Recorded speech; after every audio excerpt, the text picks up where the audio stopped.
Hello, my name is Katie Alexander. Some of you, I believe, know me. A lot of you probably don't, but I am ZingTrain's community builder, and I'm going to be your host of today's webinar. Per usual, if you've been to webinars before, this is my role. I'm honored to be here today alongside Katie Frank, who is a trainer here at ZingTrain and also the managing partner. We also have Ariana Tejas-Leon, another ZingTrain trainer. She's here behind the scenes and she'll be monitoring the chat and questions that you have throughout the hour with me. We are coming to you live from ZingTrain here in Ann Arbor, Michigan. We would love to hear where you are coming from. So please feel free to drop your location in the chat by clicking on that chat button. And if you catch wind of any neighbors, be sure to say hello. We're going to dive into the good stuff in just a moment. I have a few other helpful hints to help us make the most of our time. As far as the format, Katie will be taking center stage and presenting here for a bit, and we'll leave time at the end for Q&A. And we'll be collecting Q&A throughout the webinar in the Q&A section of Zoom. So submit any and all questions you have about our content and organizational culture throughout the webinar by clicking that Q&A button at the bottom of your Zoom screen. And we will do our best to get to as many of those questions and ideas that you have as possible. If we are not able to answer your question, we will do our best to follow up with some additional resources in the follow-up email that you will receive by the end of tomorrow. The last item of business is that we are recording this webinar and we'll be sending out the recordings and slides by the end of tomorrow. So look for that in your inbox. And it will also live on our website, zingtrain.com, alongside a lot of other free resources that we have there, more webinars, blog posts, articles, and other interesting things. So that is all for me. I will be back to facilitate your Q&A at the end, but for now, I'll turn things over to Katie. All right. Thank you so much, Katie. It's wonderful to be here with you all. I know that culture gets a lot of play out in the world, especially about work culture. And while we've had an organizational focus on culture for more than 4 decades at Zingerman's, leading ZingTrain as a managing partner over the last 3 years has certainly put a finer point on this for me. In just to paint a little picture, I became a partner in 2018, but in March of 2020, our revenue went to 0. We had furloughed our entire team of 11 on March 18th, and we brought back a core group of 7 in April the next month. My business partner retired in July of 2020, as planned. It was, it was on the up and up. It wasn't like she wasn't bolting. And I needed to figure out how to save the business along with the help of our team and to hopefully stay engaged with the cultural aspects that we had established over all these years. It certainly was a tall order. And then after things stabilized in 2021, we added 3 new staff members, and that changed our team dynamic again. And while I've always been sensitive to our team dynamic, what leading through the last 3 years has taught me is that our culture and the people working within that culture are changing, growing, adapting, and our culture needs tending, just like watering a garden, in order to have things grow and flourish. And no organization's culture was unaffected by all that went on over the last 3 years. And now you also throw in there like hybrid working and working at home, working in the office. I don't even know people I work with because we're only remote. I mean, all of that has a huge impact culturally. And so what we're going to share in this webinar is our thoughts on organizational culture, what we consider to be important on our culture, in our culture, a lens in which to evaluate your own culture, and then creating or perpetuating the culture that you want in your department or organization.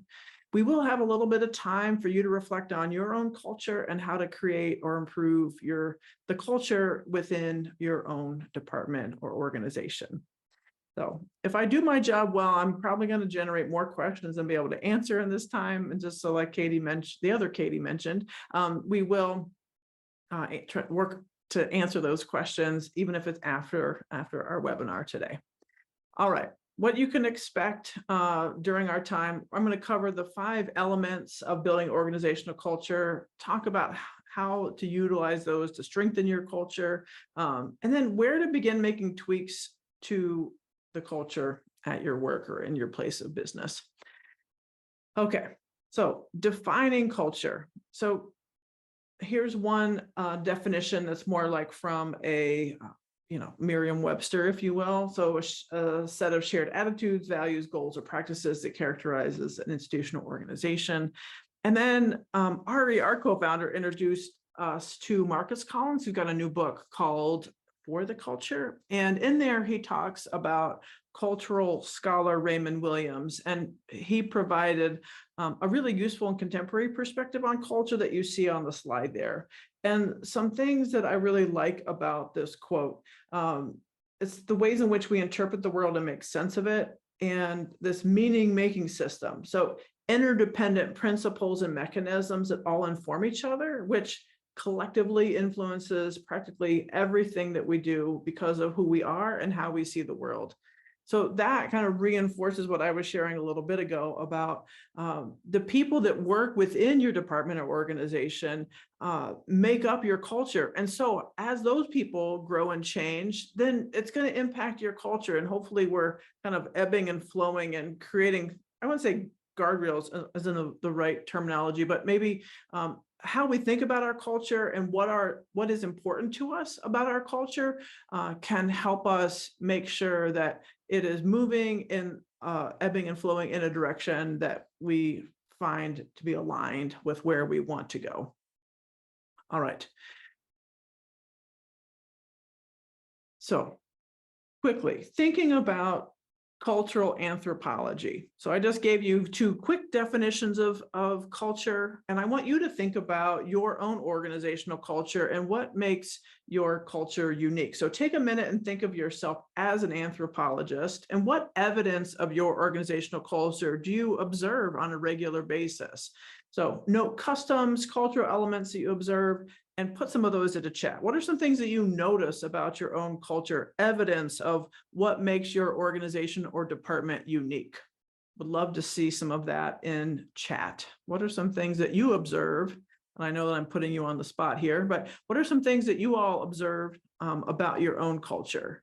So revenue driven is in there. Yeah. Solutions oriented, service above self. All right. And if you're able to choose like who sees your comment, if you choose everyone, then everybody can have a chance to see that. Cooperative work relationships to achieve the best outcomes. So service is coming up a little bit. Eager to problem solve and help, service. Oh, okay. I'm sorry that the option to show everyone is not there. Okay. So a number of things are coming up about service, sustainability, valuing employees, client satisfaction. So this is really just to whet the appetite for the language that we speak, what we wear, how we act, visuals that we see in our respective departments, thinking about customs, beliefs, and relationships that you see. How do we collaborate with one another? How are we informal in our meetings, or is our dress informal or more formal? So all of these things make up our culture. And Ariana, thank you for fixing that. I'm so sorry. Please do an exercise and then have a limitation on I apologize. Okay. All right. So some other things in terms of what makes your culture unique.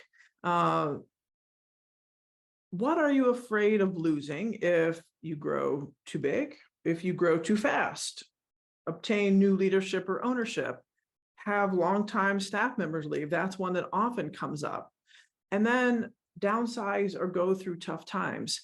So if you're having trouble thinking, okay, well, what makes our organization or our culture unique? Think about some of these.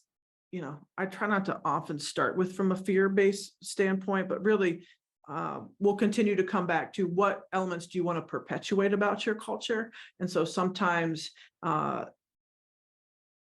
often say this, I come from a collegiate athletic background. So I played basketball in college, and we learn a lot more from our losses than we do our wins. And a lot of cultural aspects come up when our culture we feel is violated. So somebody does something in the culture and you're like, where did they get that?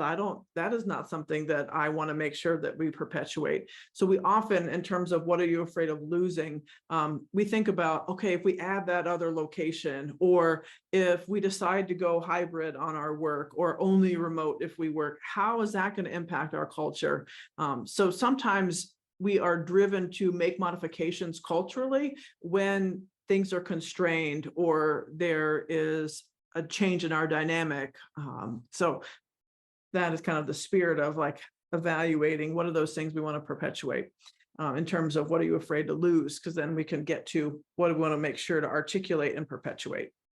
All right, a little bit about our organization. For any of those of you that are new to Zingerman's, we started out as a 1,300 square foot deli selling really great big sandwiches. It was like so big you had two hands to grab them, that when you bit into that Reuben, the Russian dressing would roll down your arm. And then in addition to those great sandwiches, we had a variety of foods from around the world that were hard to come by in Ann Arbor, Michigan back in 1982.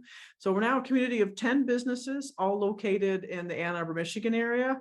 We've got about 725 staff and about 78 million in sales. So culture has always been a key cornerstone of our organization. And what we've done over the last 4 decades is to better define and teach the important components of our culture so that we're perpetuating the parts of our culture that is most important to us. And as you can imagine, growing from one business with 2 employees and to our 2 co-founders to 725 employees and 78 million in sales, the culture has ebbed and flowed over time. And so it has been helpful to have some organizational components that we point back to that have helped keep those guardrails in place, so that as we kind of tweak and go over here, that we can get back into that, the main highway, if you will. All right, so some things that are important to our organizational culture, and I share this less because I feel like our culture is like what to go for, and more about here are things that we consider so that you can put the lens on like what are some things that I want to consider about our own organizational culture. So we think about our culture. We think about our approach to customer service. This is something that is a real big cornerstone for us. So we believe that we need our customers a whole lot more than they need us. And so really teaching about customer service, we do a lot, which includes internal service, which I think also helps to cultivate the culture that we want. We do a lot of work around training, because if you're going to have consistency around customer service, then training folks what we expect is something that will continue to come up as we talk more about defining our systems. And then appreciation and gratitude. So we have big appreciation for the customers and the communities that we serve. And then we also have a big appreciation for the staff that make all of this possible. So that will hopefully continue to pervade as well. All right.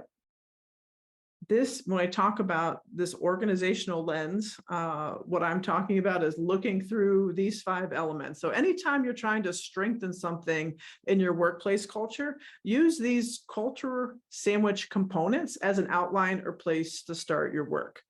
So if you want to bolster parts of your culture, the things that are important to the organization, it's critical that we teach people in the organization what we mean by, let's say, great customer service, or why training is such an important part of what we do. If you're going to teach staff about your culture, it's really imperative that we define what great customer service looks like. Another term that we use organizationally, something we practice, is called open book management. So defining what that looks like. And then the live is the protein or the meat of the sandwich. And this is really where the rubber meets the road. Our leaders in our organization walking their talk. Is great internal service happening? Is this a place people are excited to come to work? How's our employee retention rate? These are all things that let us know how we're doing. And then for the measurement piece, this lets us know how we're doing on key organizational metrics. Staff surveys, regular check-ins with staff can help here. And we'll provide a few examples towards the end of the webinar as we talk more about measurement. And then the rewards if we could rename this, we would call it recognition. So this is behavior training. The behaviors that get recognized get repeated. And so what are we rewarding in our organization? And do those rewards align with the culture that we're trying to perpetuate? We're going to talk about all 5 of these in the webinar. The ones we often spend the most time on are teaching and defining. And we find that you need all 5 of these elements in order to cultivate the strong organizational cultures that we really aspire to. And like I said, it's a living, breathing thing. So while we might be really nailing it in certain areas at some points, then something happens and it disrupts our ecosystem. And then we need to go back to, okay, well, let's get clear. Are we teaching the critical elements of our culture? Are we clearly defining it? Maybe we're not living it, and so forth. So this is the lens. We'll go through each of the 5 elements.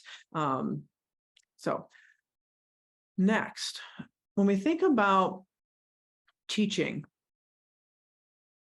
when we talk about culture, it's really thinking about, we have an organizational class we call Welcome to the ZCOB. And this is something that our co-founder Ari teaches. And some key parts of this class are, we talk about our training compact. And in this training compact, we talk about, we want organizationally to document clear performance expectations. We want to provide training resources in order to meet those expectations and recognize and reward performance. On the other side of the compact, what we ask of our staff is to have them actively participate and take responsibility for the effectiveness of their training.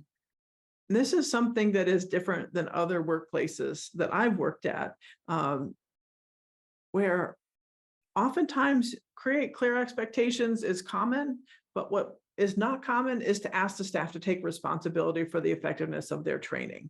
That sets the tone that we want to be in a relationship with one another. We are in relationship, whether we want to acknowledge it or not at work. And let's make this the most productive time and effective time as possible, which means that I'm going to do as best I can on my side of that compact organizationally to, again, document those expectations, provide training resources, recognize and reward performance. What we need the staff to do is actively engage in their work experience. And that's going to look different for everybody. Maybe you have a different learning style. Maybe you need more time on a certain task. But the training compact we go over in Welcome to Zingerman's, and Ari, our co-founder, talks about how we can each play a role in our training. And we believe that responsibility is 100% on both sides of this compact. Because as much as I love to teach and share about customer service, if I've got a class full of people that aren't really interested in providing great service to our customers, that's not going to be a good match. So we need the staff to actively engage in the work experience. And so that creates clear expectations. We talk about our history and our story. This is really critical because if we don't tell our origin story about where we came from and what's important to us organizationally, people are going to get that story from other parts of the organization, often from the vocal cynic or the people that talk a lot that may not have the key aspects of the culture that are most important to the co-founders. And so for us, telling the story lets people know what those key elements are for us. And so in our organization, it's being entrepreneurial. It is making sure that people know we want to make decisions, not necessarily based on who's in a certain position that has a title, if you will, but who has the best solution to a problem. Ari and Paul, our co-founders, definitely believe that cultivating, really getting people involved and trying to get the best solutions possible it didn't matter what your position was, but who's got some information to share that could be helpful. All right, we talk about our mission, vision, and guiding principles. And so this is something that I came back to when we were struggling at ZingTrain culturally, I would say over the last year. A number of things were going on, and I was like, okay, do we have a clearly articulated vision? And in September of 2022, we worked on a vision and we're working on finalizing that. It goes out 5 years. We revisited our norms and we started that work and we did some work in December on that, and then that work has continued in April of this year. So making sure that folks knew what were the key parts, where we're headed in terms of where we're going with our vision, and then in terms of our norms, group norms and our principles at ZingTrain, we all had a chance to share about what those are, and then really define, if the culture is not where we want it to be, what are some things we could modify so that it could more accurately reflect where we want to go. All right. And then how we keep score is important. In terms of our metrics, we look at great food, great service, and great finance as the way we keep score. And so this gets covered in the Welcome to Zingerman's class. And then every week in our weekly meeting, we call it a huddle, we go over great food for ZingTrain is training. We go over our service measures and our financial measures. All right. So that's the teach part. Now, if we're going to teach things, then we've got a number of organizational recipes. And so what's less important is like what the actual recipes are, although we're happy to share those, and we do in a number of ways in our workshops. The things that are most important is that you have some things documented. We often, again, don't realize how strongly we feel about a certain part of our culture until it gets violated. And then we get real clear on how and why we want to communicate our desires more clearly going forward. So I think about, I talked about customer service being a really key part of our culture. And we train about responding to customer complaints with courtesy and empathy. And there was one time where a new staff member was getting yelled at. It was told someone to calm down. That doesn't typically help people calm down. And so we needed to do a little more training on giving that staff member support so they could provide better service. So we believe that our staff want to do a good job, and we want to give them clear expectations. And folks are much more likely to meet those expectations if we have things documented and getting out of our heads what the culture looks like and being able to define it within written expectations. So you don't want to rely on having the manager always there to answer those questions. How can we get those things out of your head so that other staff can meet those expectations, whether you're there or not? So this is a list of some organizational recipes that we go over at a really high level in the class. And then a recipe for us is our way of saying a definition. And a number of these recipes, if you will, get covered in individual classes that are also on our training plan, our training passport. So in our service class, we go over our 3 steps for great service and 5 steps for handling a complaint. We need to talk about what not to do under any circumstance, like stealing or being rude to a customer. And then it's really important that in the Welcome to the Zingerman's class that we tell people where to go to get help if they're frustrated, because maybe their manager's driving them crazy and they don't know what to do. And so do they either just stay frustrated, or is there somebody else they can talk to? And so making sure that folks know where to go when they have questions, if they're not frustrated, maybe they just have a general question like, how are we going to go over these things? So the key, again, is that we have some recipes documented, and that we communicate to staff that they exist, and it's important that they use them in order for us to deliver the Zingerman's experience, which ties back to our mission. All right. Now, so we've talked about teach and define, and then the live portion, excuse me. This is again the meat of the sandwich, or the protein of the sandwich. And this is where the rubber meets the road. So it's really critical that we all act in alignment with our principles and our work. And so that for us looks like modeling great service to customers and staff. I don't know if you've ever been to a restaurant and had you might have overheard someone in the kitchen like yelling at one of the front of house staff members, like the servers, and then the servers then expected to go give a really brilliant experience to the table that they're waiting on. Well, we're human. You can't get yelled at and then like expect that really great service is going to be happening at a table. And so when we think about modeling great service to customers and staff, there needs to be a congruency, ideally. Like I need to provide good service to the team that I work with in order for them to deliver great service to our customers.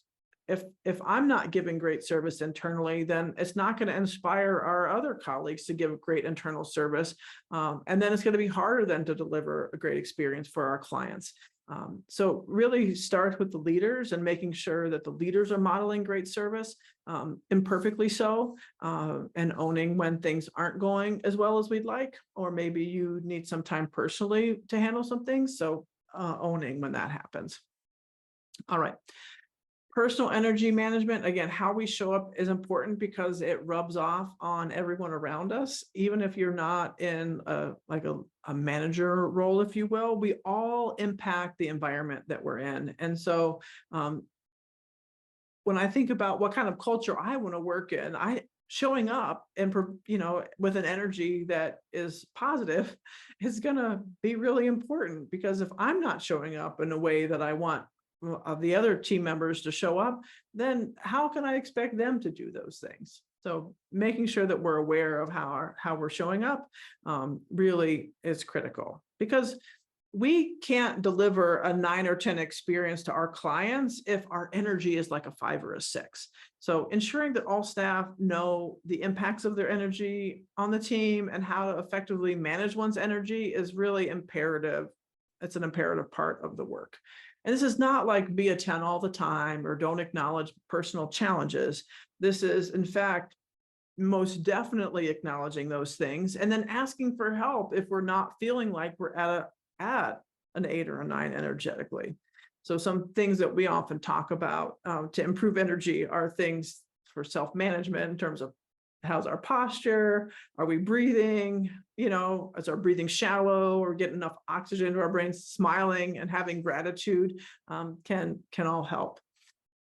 And then a couple other really important things on the live portion: providing specific feedback, both positive and constructive. So I don't know many people that are like, I love giving feedback, but I know many people that really enjoy working on a well-functioning team. And you can't have a well-functioning team in the absence of feedback. Like, you need feedback to complete this cycle. So we know we aren't nailing it all the time. If you feel like you're nailing it all the time, that's false. So we're not nailing it all the time, which means that, there are going to be some elements of feedback. Either customers give you feedback, or you can just sense that things aren't necessarily going as well as you'd like on your team. Where do we have these gaps between how things are going and how we'd like for things to go? And then how can we shore those things up? So feedback is one vehicle in order to get from where things currently are to where things would like to be. So providing feedback is a critical part of that. And then another aspect are job applications and job descriptions. This is especially important if you've had job changes or job creep, especially over the last 3 years, because we've fundamentally changed a lot of the ways we've done business. So our job descriptions are chances for the organization to provide glimpses of how our workplace might be different than other organizations. And we want the job descriptions to accurately portray the work of the position and to resist the temptation to make the job appear more fun or more exciting than it actually is. So this is, again, ways for us to make sure that we have congruency with what's currently happening and how we want things to go. Because it also helps with retention. If that job description accurately portrays the work, then there's going to be less of a surprise when someone gets into the position and they're like, oh, this is a lot different than I thought, or I didn't realize I was going to have to stand on my feet for 8 hours a day. So if someone knows what to expect, then they're going to be a lot more likely to stay in that job because they're kind of like actively opting in, like, yes, I think I can do this work, and you're evaluating, yes, I think this person could be a certain an ad culturally for us. All right. And then I'm going to go through measure and reward, and then we're going to get into some time for some questions. So on the measurement part, I mentioned this a little bit ago, the staff survey, we do it once a year. And it used to be more, but we didn't feel like we had time in between those staff surveys in order to act on the feedback that was provided. And then after the survey, it's really critical that we report the feedback and comments back with the team, and that we collectively come up with an area or two that we want to work on. This is not staff provide critical feedback for the boss to fix. So we are all actively contributing to our culture, and we're collectively creating the culture. And so working on improvements to that culture is everybody's job. Now, as the owner of ZingTrain, I, of course, things stop with me. And also, I'm not the only one in this environment. So how can we all create the culture that we want? Again, I'm responsible for helping lead the way, and we all play a part in making the culture that we desire to be in. All right, and then looking at your turnover and exit interviews. This is, exit interviews we often do with managers that are leaving the organization, not with all staff members. But let's say we consistently have people only stay in a role for a year. All right, well, where are we having a gap, or why is someone maybe getting burned out on that job? Are the expectations unrealistic? Maybe the job creep. Maybe this is more like 1.5 full-time staff members as opposed to just one staff member. So looking at some of those things, again, these are additional data points. And then the rewards. This is, again, back to that behavior training. We want to be mindful of what we're rewarding organizationally. If service is really important, but we reward efficiency, then the service will suffer. So make sure the rewards match what you value organizationally. And I think we just had our Zingerman's wide huddle this morning. And one thing that one of the deli partners mentioned was they wanted to increase the attendance at their weekly huddles. And so what they did around sharing out, we call it gain share at the end of the year. If we perform above where we want things to be on a profit standpoint, then we share out some of those winnings. And in order to be eligible to have that payout, you need to be out of orientation, which again reinforces the training. So it's not just training for training's sake, but it's training so you can have the information that you needed in order to do your job. And then the other part is attending at least 4 huddles in addition to your own departmental huddle. And this got the attendance up at the huddles, and they're getting more people involved. And it's more, let's say one department that's the sandwich line goes to a huddle in another part of the business. This is going to help cross-pollinate different ideas. It gives more understanding of what another department does. It's just like when you lead with rewards, it can work really well. And it also, it has worked really well at the deli. And I would say the deli, as all businesses have, experienced a lot of change over the last 3 years. And so all of these different fluctuations, I feel like the deli is kind of getting back to what made the deli great prior to the pandemic, so more engagement, an active, work culture. So I'm really excited about some of the work that they're doing down there. All right. And then we want to nurture a culture of appreciation, and we do that through ending all of our meetings with what we call announcements and appreciation. So appreciations would be, I appreciate Katie and Ariana's help with the webinar today, but it helps leave the meeting on a high note, and it helps prevent that meeting after the meeting, which is like, oh, can you believe what happened in there? And so by having appreciations on every meeting agenda, it systematizes the opportunity for giving an appreciation, and then it makes it easier for staff to contribute to the positive energy of the group. And this is another way that the staff can recognize one another, because we have more peer-to-peer interactions. And I interact with our team, but of course there's 13 of us. And so there's a lot of interactions happening that I'm not involved with. And we, again, acknowledging that we all contribute to the culture. So how can we cultivate peer-to-peer appreciation helps. So it's important that I appreciate, and then it's also critical that we're having peer-to-peer, positive peer-to-peer interactions as well. All right. And then this last one is one of my favorites. Know how staff like to be recognized.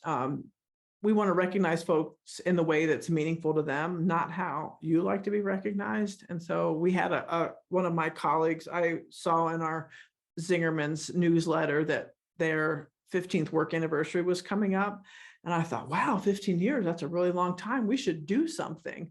And what I started to plan was a quinceañera theme surprise at our monthly or our weekly huddle. And our other colleague was like, she's not going to like that. And I was like, oh no, it's going to be great. So me and our party planner colleague were like, got busy on it and surprised her. And it was horrible. And she was not one to give feedback very often. And she gave me feedback after that huddle. It was like, I didn't like that. And it was awkward. And upon reflection,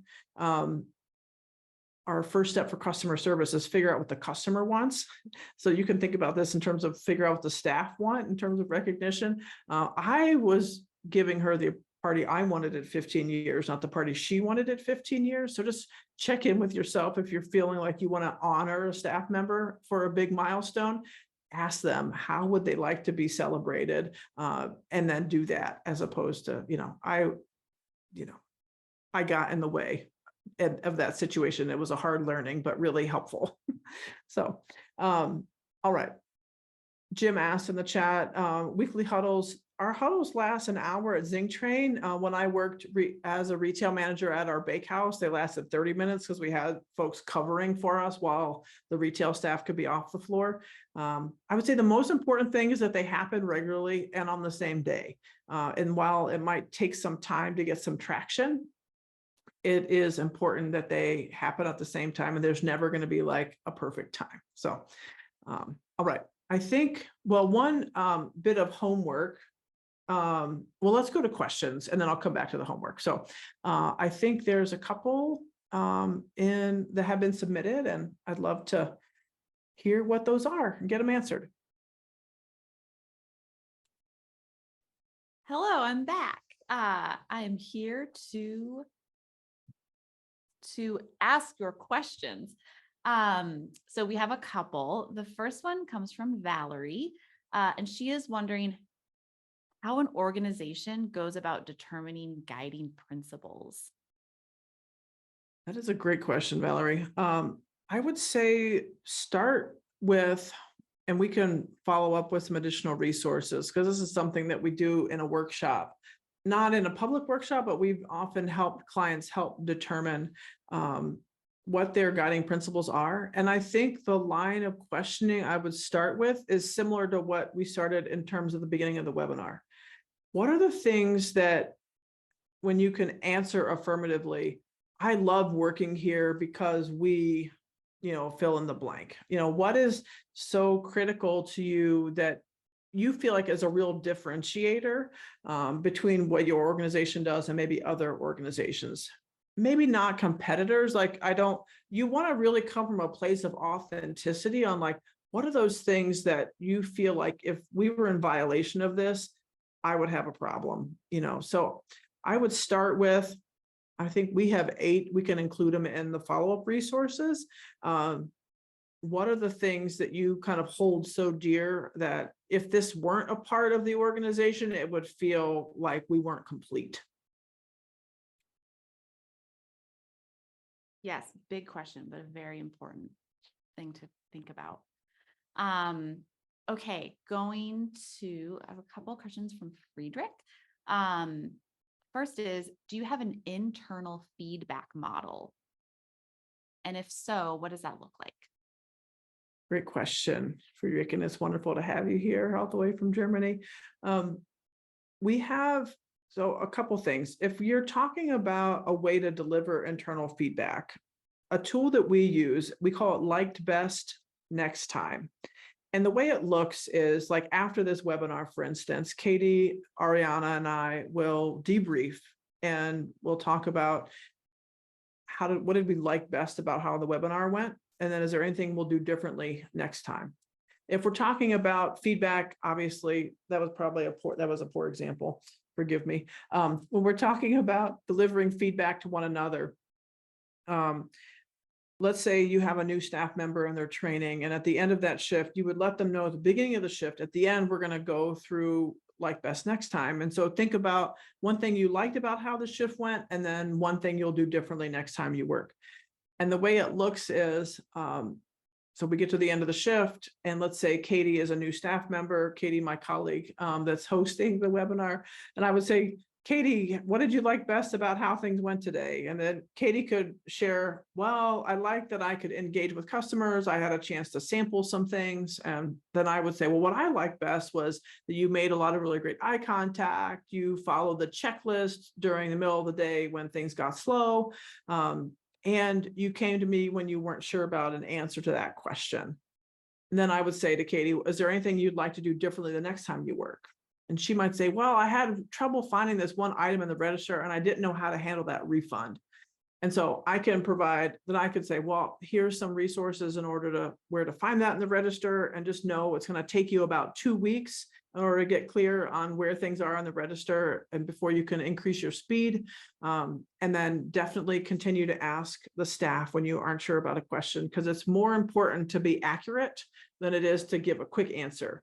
And then one thing I'd like for you to try next time is making sure that we're making eye contact with folks as they're in line. So if like you're helping one customer, you can still like acknowledge with a smile when people walk up. So it's quick, it's within 3 or 4 minutes, and it's future focused. And what's really critical about it is that you ask the other. I know that I dictated how that would go, but it is very conversational, and it's critical to hear from the staff member first, because they often are going to self-identify the areas that you already observed that they might need to work on. And people are so much more willing to receive feedback when you hear when they kind of come on it on their own. So we love like best next time. So yes. Sound like a great new employee. Thank you. Okay. Also from Friedrich, and this is in a similar vein of having like honest conversation between coworkers. How do you motivate people to be honest in exit interviews? Well, I don't think folks need to be motivated in an exit interview. I mean, they've made a decision to leave the organization. So I find folks are often very honest in exit interviews. I would say the bigger challenge would be because there's no recourse in an exit interview. They've already decided to leave. I think culturally, what I want to cultivate is how can we have conversations that bring things up that might be difficult to discuss. Like someone might be disappointed in another colleague, or in something that happened, or maybe an offensive, someone was offended by something. To me, that is stickier, that is more complex. Because I can take information after an exit interview and reflect on it. But I think what's harder is to be in relationship and to talk about those hard things that might be difficult, but yet if we don't work through them, that's going to be a barrier to growth in a certain area. And so we do 360 reviews at ZingTrain, and that is that we have a small team of 13. So we have everybody gives 360 feedback on everyone else. And the question prompts are, what is, let's say for Ariana, what were the things that you most appreciated about Ariana's contributions over the last 12 months? And then the second question is there anything that Ariana could do more of to strengthen her contribution? And we attach names to that feedback. And I also receive that feedback on my performance as a managing partner. And we meet once a month. And hopefully in those conversations, folks feel like they can bring things up to me, or I can have conversations with the staff in an informal way, so that when we get to the review cycle, we are reviewing all the things that we've talked about over the last year. But I encourage people to, have some open dialogue in that format, so that we can try to work through areas where they might be feeling frustrated. So hopefully that answers your question. There's another question that you might have partially answered just then, but if you haven't, then I want to make sure you have the chance to complete that answer for this attendee. What kinds of questions are on staff surveys? And do they directly ladder up to your company's mission and guiding principles, et cetera? I'm just going to make a note here. We are happy to share in the follow-up our staff survey questions, and the ones that we used for many, many years were the Gallup survey questions from the book called First Break All the Rules. And the first 4 questions tie directly to our training compact. And so, and then we also ask a follow-up question on, how likely would you be to recommend Zingerman's as a place to work, which ties with our customer feedback tool. So I would say that what I really like about the First Break All the Rules Gallup survey questions is they're actionable. I feel like I can take the answer from, like, one of the questions is, have I received recognition or praise in the last 7 days? It's a yes or a no. And if in terms of how folks answered, if there's very little appreciation happening organizationally, like within our department, then that is clearly a need. And often, because it's important that we take the information back to the staff. This happened in our pastry department at the bakehouse, where that score was low when we compared it over the previous survey. And the pastry managers took it to the staff and said, well, what does appreciation look like to you? Or, like, what are some ways that we could appreciate one another that would be meaningful? And so one thing they did was a low cost, high impact way to recognize one another is called the Web of Appreciation. And we can put a picture in the follow-up as well, which is, it was on like butcher paper, very low tech. It had everyone in the department listed alphabetically on one side, and then in opposite order going the other way. And then there was a Sharpie that was attached to the outside of a walk-in cooler where this hung. And basically it was like, Katie appreciates Ariana for making a really long trip to New York for a workshop. And then it would just, you would just write your name and then what you appreciate, or not write your name, what did you appreciate, with a line to the person you appreciate. And it was a low cost way to recognize one another. But I think the key, in addition to like the vehicle, was that the group came up with that idea together. And it wasn't like, oh, the managers need to go into the managers meeting and then figure this out and then bring a solution back to the group. No, we collectively worked on it. And this was one way to recognize. So I would say that they do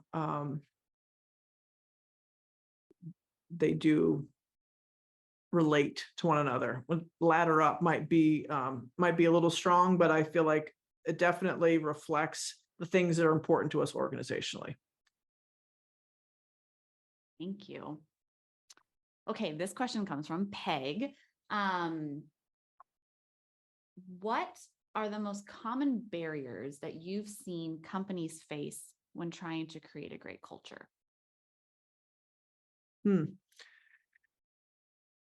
Well, this is something that I thought of as we were struggling with our internal culture at ZingTrain when things just were not feeling great. And part of responsibilities of being an effective servant leader, the first one is to provide vision. So do people in the organization know where you're going? And if you can answer affirmatively to that, then it's like giving great service to staff. Okay, how is my service to the staff going? Where can I provide better service to the staff? And then managing ethically. Am I giving feedback? Am I receiving feedback? Is there opportunities for staff to learn and teach? How are we helping staff succeed? And then are we saying thanks enough? So I just quickly outlined our 6 elements of being an effective servant leader. In terms of companies that struggle with culture, I would say often there's not a clearly defined vision, or if there is a vision, it's only in the leader's head and it's not down on paper and communicated. And the other thing that can be challenging is if things are, there's not congruency with like, this is how we present ourselves, but this is what's actually happening behind the scenes. Trying to make sure that we call that a systems culture gap, which is like, this is how we want things to go systems wise. And then culturally, culture can mean many things. As it relates to this example that I'm giving, it's like what's actually happening. So like, if we say internal service is important, but I never greet staff with a smile or any eye contact, that would be a systems culture gap. Another systems culture gap is, we're going to train you this way, but when you get on the job, it's like, I know you were told to do it this way, but this other way is so much easier. That's a systems culture gap. If we have big gaps between what's supposed to be happening, what's actually happening, there's no way we can deliver on our results that we're looking for. So for us, that's great service, strong financial results, and then great training. And so it's acknowledging when are those gaps happening. Sometimes that comes in the way of customer complaints, where it's like, the customers keep complaining about, you're out of this item by 10 o'clock on Saturday morning, like you need to order more. Look at where the complaints are coming and then focus there. Or where is the staff most frustrated? Sometimes it just taking care of the lowest hanging fruit can help inform when there's cultural issues. Getting the staff the equipment that they need. One funny example, but I think it happens a lot, is that at the creamery, they had two tape guns in the packaging area, and like everyone wanted the good tape gun, and they would like hide the good tape gun. That's like, why don't we just get another good tape gun so that we don't have to use the shoddy tape gun that get people the equipment they need in order to do their jobs. So hopefully that helps. Okay, I'm just going to keep rolling. We've got more questions. Great. Thank you all. So any advice for managing feedback in organizations that are too small to have an HR department? Well, I guess it depends on how you mean managing feedback. I would say that performance feedback needs to be delivered. Everybody needs to be getting some kind of performance feedback, even if it's informal, even if it's just using like best next time. Even if you feel like we don't need to have a performance review every year, I would say have some touch points performance wise. There's varying opinions about our performance reviews effective. I think what's effective is that we have regular touch points where we can have communication and dialogue back and forth. And if we don't have those touch points, what I have found staff most frustrated is that we haven't had open lines of communication, or for some reason our monthly check-in wasn't happening. If you don't have to have an HR department to give feedback. We've got a performance management leader's guide for effective performance management virtual workshop. And in there, we talk a lot about defining what feedback is, and then giving you a template for this is how to approach a conversation when you need to deliver feedback. It might not, oftentimes people feel awkward about giving feedback. And again, not everybody nails it every time. And when we ask in interviews, how do you like to receive feedback? It kind of sets a tone. A, you're going to receive feedback here. And B, I want to hear how you like to receive it. People all like 98% of the time are like, give it to me directly and in person. And so people want feedback. We need to deliver it. We need to give it to them, especially positive and also constructive. We want to have a balance. So even if you don't have an HR department, you don't need an HR department. Like best next time, anybody can do. And you don't have to call it like best next time. You can start just asking those questions at the end of a shift. What did you like best about how things went today? Have them answer. What I like best was these one or two things that were specific and behaviorally related, like what did you observe? What are you going to do differently next time? Affirm that, give them resources for how to help. And then one thing I'd like for you to try next time is sampling this product or continuing to learn the menu or whatever it might be. So I hope that helps. Yeah, so we got another bit of information to help Oh, okay, build that clarify. question Great. out. Yes, and so this is talking about direct reports giving feedback on their managers and leadership. Say it louder. Direct reports that Giving feedback on their managers and leadership. Okay. Well, not all managers are really open to feedback, so I will say that can be dicey.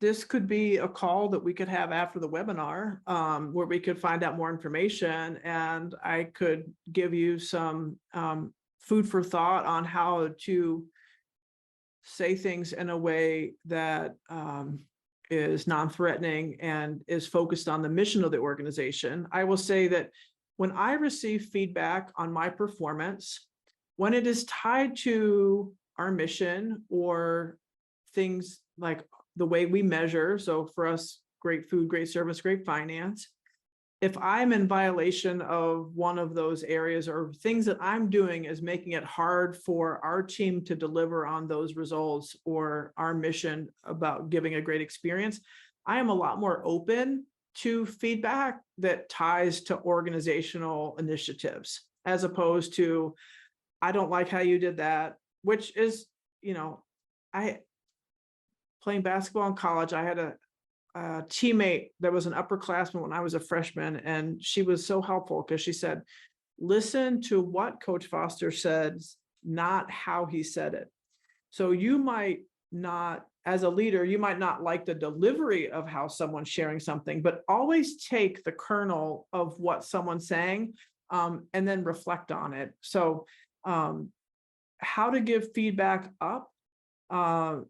I would say make it behavioral, make it observational. What have you observed? And then tie it to organizational initiatives or organizational kind of ethos that's like already documented. And then also explore like what's going on for you that's making you upset about this, and like, is this something I need to get over, or is this something like worthwhile? Like this is getting in the way of us delivering on our mission. Whereas I had a colleague here that didn't like how I was keeping my electronic calendar. And that was really frustrating for me because it's my electronic calendar. So I worked through my emotions on that and then really listened to, okay, this person's annoyed by these things. I don't like their possible solution for me. So like, how can I keep my electronic calendar in a way that doesn't drive them crazy, but I'm not creating a second calendar. So anyway, I got to a better place emotionally. I don't know how they feel about it, but I needed to work through it. So kind of long way around, but hopefully that helps. But reach out if you want to talk it through, because I love workshop and stuff like this because it can be tricky, but just with some careful word choice can be really very, very helpful, and it can help the person receive the feedback in a way that comes from a place of objectivity. Thank you for a very thoughtful answer to that. We have 1 minute left until oh man, that went the fast. hour is up. There are a lot of other questions, and I just want to say there's some questions about group norms, resources on servant leadership. Yeah. And so we will send some additional resources out to try to give you some nugget to help you learn more about our approach and some of these definitions and what we find really helpful.